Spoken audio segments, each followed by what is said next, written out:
Olá, hoje nós vamos dar continuidade às nossas videoaulas. O tema de hoje é toxoplasmose.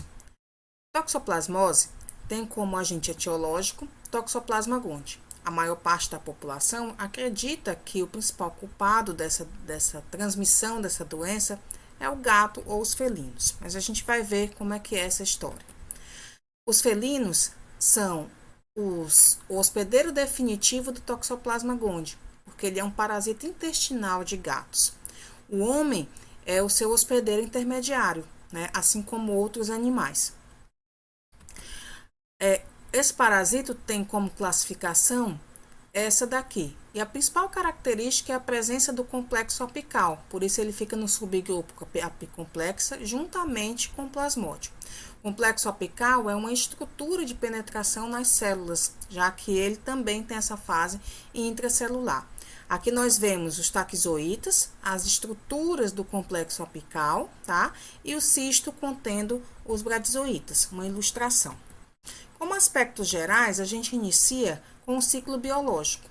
Como é que é o ciclo biológico? A gente tem uma ilustração que eu trouxe aqui para vocês, onde o principal, o hospedeiro definitivo é o felino. Então, ele é o único que vai eliminar os cistos nas fezes, tá? Esse ocisto, ele pode contaminar alimento, o meio ambiente, a água e os alimentos, que serão fonte de infecção para animais que são utilizados na alimentação humana, tá? Ou ainda podem ser uma fonte de transmissão direta para o homem. O consumo de carnes mal cozidas desses animais contendo cistos com bradizoítos também pode levar a uma infecção, tá? O homem, ao se infectar, pode transmitir essa doença. No caso das grávidas, uma prima infecção, né, transmitir para o seu feto ou para o embrião. E ainda pode ocorrer a transmissão por transfusão de sangue e transplante de órgãos. Aqui a gente vê ilustrado, né, a tipo de reprodução assexuada do toxoplasma, que é por endodiogenia. A presença de cisto nesses animais e ainda em roedores e aves pode ser uma forma de transmissão para os felinos, que então se inicia o ciclo. O que a gente observa aqui? Que ele não tem especificidade por hospedeiro intermediário, né? Então, é um parasito que é eurixeno, tá? E alguns autores consideram ele como monoxeno, porque ele consegue desenvolver o ciclo todo só com os felinos, mas pela presença de outros hospedeiros também, outros autores consideram um organismo como heteroxeno. Aqui a gente tem dois ciclos com mais detalhes, então vocês podem dar uma olhada com mais cuidado, né? Dar um pause e dar uma verificada em todos os detalhes que a gente falou rapidamente no outro ciclo. A morfologia que é interessante para vocês é a morfologia do taquizoíta, dos cistos com bradizoítos, tá? Então, o taquizoíta ou taquizoíto ele tem essa forma de crescente, de arco crescente, onde a gente observa no polo anterior, mais fino, o complexo apical, e no polo posterior, mais arredondado, o núcleo. O bradizoíto e seu cisto é uma forma de resistência, né, também para a transmissão desse parasito, encontrado nas células do sistema nervoso, cardíaco e muscular. E os bradizoítos que estão dentro do cisto são semelhantes aos taquizoítas. Em caso de uma imunossupressão, né, ou de uma reativação da infecção, esses bradizoítos se tornam novamente taquizoítos. O ocisto e seus esporozoítos, nós sabemos que são provenientes da reprodução sexuada do parasito, que ocorre nos felinos. Então, ele é eliminado somente pelos felinos. Esse ocisto é uma forma infectante que a gente já viu no ciclo. É a junção do macrogametócito com o microgametócito. Uma vez no ambiente, ele vai esporular e se tornar infectante em torno de 48 horas. Ao se tornar infectante ou maduro, então ele tem 2 esporocistos contendo 4 esporozoítos dentro. Aqui a gente tem essa ilustração e aqui uma foto do ocisto.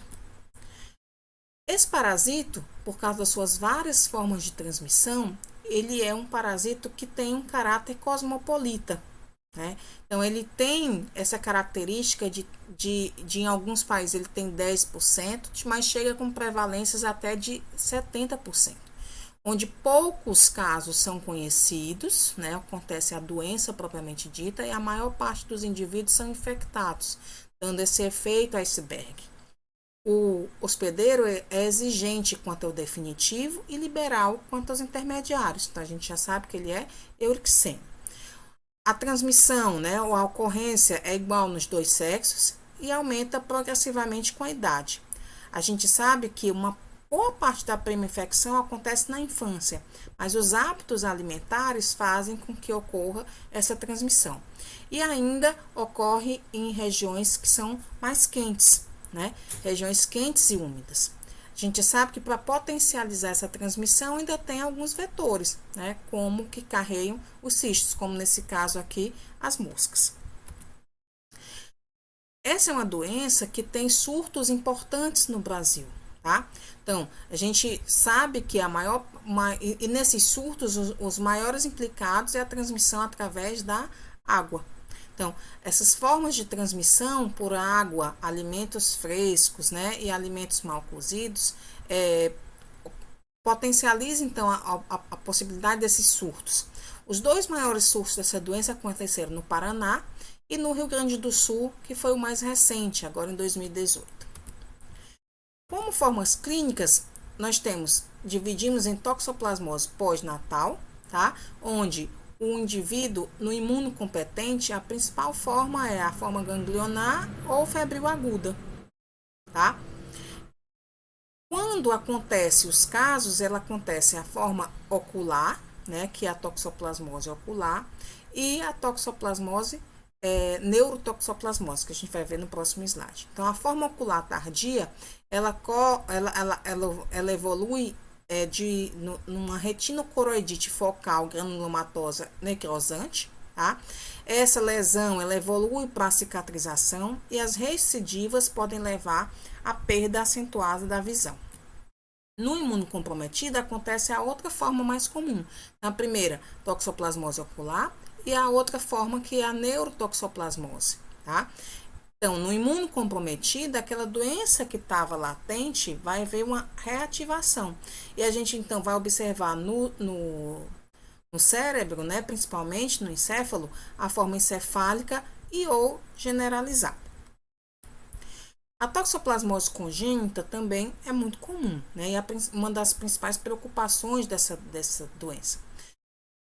A gravidade vai depender do período de infecção. Então, no primeiro trimestre, a infecção é mais grave, no terceiro trimestre, mais branda. No primeiro trimestre, ocorrem malformações fetais, chegando à morte fetal ou abortamento. No segundo trimestre, a gente observa a tétrade de Sabin, né, o de Sabin, lesões oculares, calcificações cerebrais, alterações do volume craniano e ainda a possibilidade do retardamento mental. No terceiro trimestre, as lesões são mais brandas, né? Então, o nascimento acontece sem sintomas aparentes. Algumas sequelas são observadas em adultos, né, com sintomas em adultos, e são geralmente oculares ou neurológicas. O diagnóstico dessa doença, ele é principalmente sorológico. E qual é a função dele? Distinguir uma infecção aguda e uma infecção pregressa. Então, a gente vai observar 3 perfis, né? A infecção aguda, a gente sabe que tem um alto nível de IgM, infecção crônica, um nível de IgG. Então, na fase aguda, que é o perfil 1, né? Que é uma fase preocupante. Existe o perfil 2, que é a fase de transição, e o perfil 3, que é a fase crônica. O risco de infecção congênita, ela ocorre somente no perfil 1, né? Que são nos casos agudos. Principais exames sorológicos, imunofluorescência indireta e ELISA. Então, nos imunocompetentes, a gente pode observar os 3 perfis, né? O perfil 1 é uma infecção aguda, onde nós temos IgG e IgM positivos, né?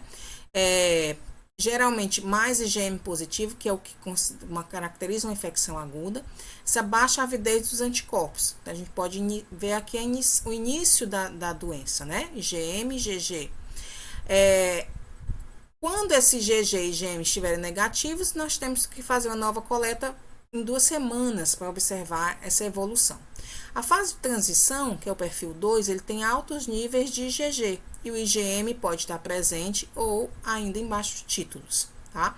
A avidez do IgG é crescente. Na infecção pregressa, nós observamos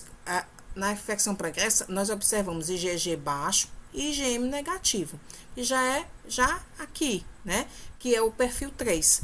A avidez do IgG é elevada, e esse é o perfil sorológico da maioria da população adulta que teve a prima infecção na infância. Aqui nas grávidas, nós temos de novo, né, o gráfico mostrando essa variação dos anticorpos e aqui a avidez do IgG. Então, para o prognóstico da doença, é interessante observar como que está o IgG, o IgM, né? Que no caso, uma gravidez sem riscos é quando tem uma infecção pregressa, né? Então, é quando já acontece aqui essa infecção, que ele já está nessa característica. E a gravidez com risco é quando acontece uma infecção aguda, que a gente já sabe que é o IgM positivo. Isso indica que é uma infecção recente, né? Tem uma baixa avidez dos anticorpos e que é essa infecção mais aguda, né, que é um sugestivo. A infecção pregressa a gente já sabe que tem uma alta avidez do IgG. No patoxoplasmose congênita, o diagnóstico ele é feito por meio sorológico. Apesar do seu papel limitado, a gente vai buscar o IgM no recém-nascido, tá? Juntamente, né, com o perfil 1 ou 2 da mãe. A profilaxia dessa doença, ela ocorre com os conselhos, né, para um indivíduo é limitar a convivência com felídeos, não é evitar totalmente, né, a gente já sabe que existem várias outras formas de transmissão, evitar o consumo de carne, derivados mal cozidos, alimentos frescos também, né, e a remoção cuidadosa de fezes dos animais, né. Vale salientar que essas tarefas elas devem ser evitadas pelas mulheres que estejam grávidas. Essa é a nossa bibliografia consultada. E aqui fica o recado, né, que a toxoplasmose não é culpa do gato, onde é mais fácil você se infectar com toxoplasma gondii através dos alimentos, tá? Obrigada. Essa é mais um dos nossos projetos. Então, é para curta parasitologia, né? Parasitologia em curtas, tá? Onde a nossa intenção é fazer vídeos curtos. Caso vocês queiram mais detalhes, dê uma olhada no canal, onde a gente vai ter essa aula subdividida em vários temas teóricos, tá? Então, obrigada e até a próxima.